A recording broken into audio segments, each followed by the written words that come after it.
Good evening, ladies and gentlemen. My name is Michael McMillian. I will be conducting an interpersonal communication project on behalf of Liberty University. First and foremost, let me introduce myself. Again, my name is Michael McMillian. I am a graduate student at Liberty University. In this particular class, HSCO 50H, it deals with human services counseling. And this particular class is a study in interpersonal communication. So I am 34 years old. I am from North Carolina. I currently live in South Carolina, and I am employed with the South Carolina Department of Corrections. So let's jump right into it. Communication.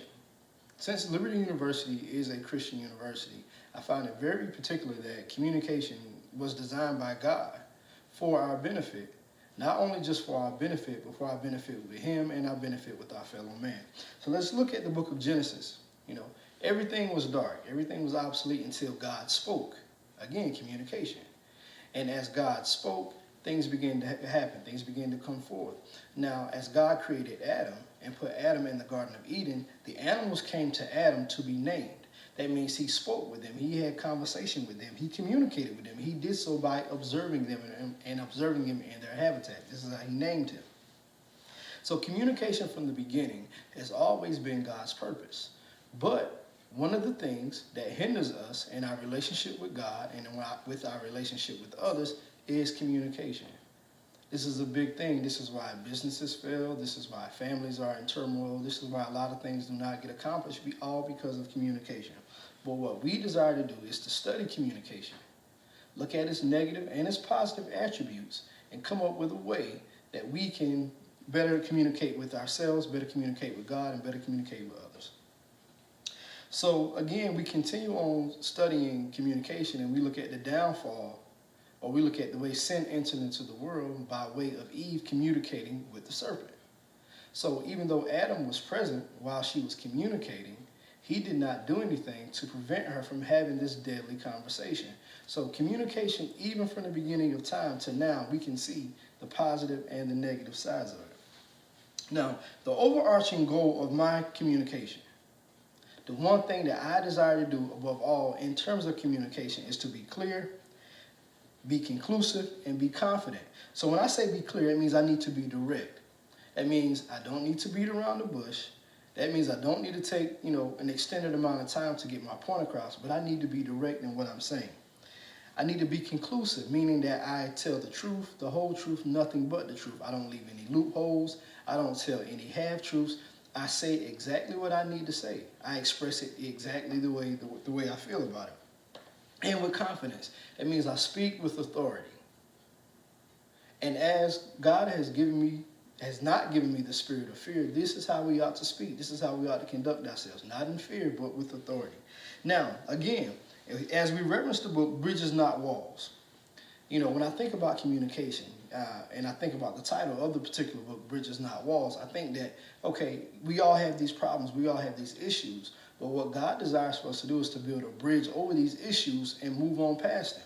He doesn't desire for us to just put up a wall in terms of communication, because if we put up a wall, that means our communication stops. But if we build a bridge over those issues, over those barriers that we have in terms of communication, we can move on, we can become a progressive people.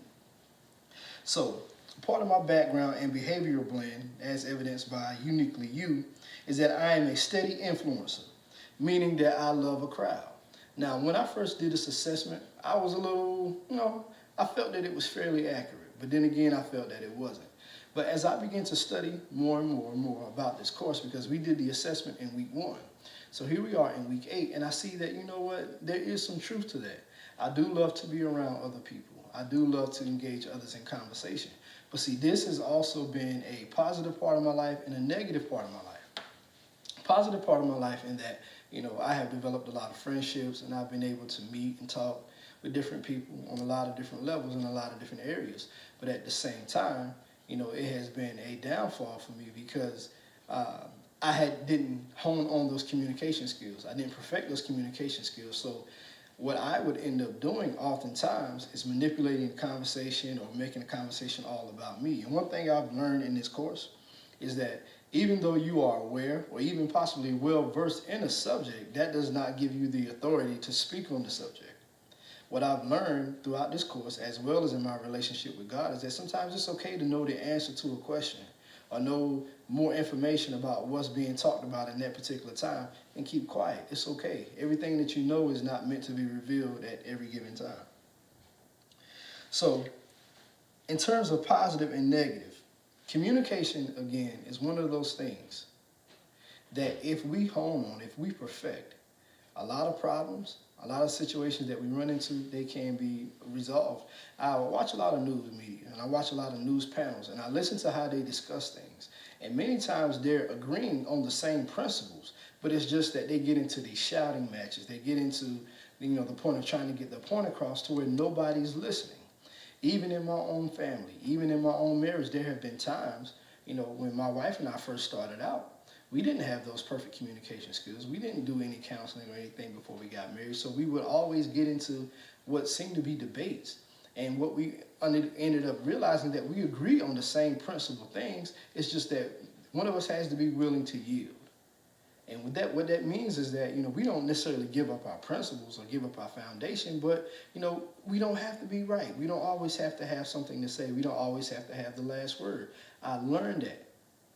And now that I've learned that, and now that I've been exposed to different things in terms of communication with this course, I desire to make my communication skills perfect. I desire to make them excellent. I desire to always communicate in a clear, concise, and conclusive way. So some of the barriers that I've learned about through exploration of this course, as well as exploration of my own life, is that, it's not okay to just put up a roadblock and say, I don't want to talk about it anymore. No, sometimes we need to talk about it. And that's one thing that I feel like the enemy would love for us to do, is to stop communicating. He would love for us to stop communicating with others. So, as evidenced in the film that we studied in this course, Fireproof, many of the problems that the characters Caleb and Catherine had was simply due to miscommunication. Many of the problems that they faced and many of the problems that they dealt with, if they would have just taken the time to communicate with each other, many of those problems would have been avoided. But it was when the character Caleb decided to give his life to Christ, when he developed that communication skill between him and God, he began to see that there's areas in my marriage that I have not communicated with my wife on. He began to see, I understand why she's frustrated. I understand why she's angry, because I'm not communicating with her.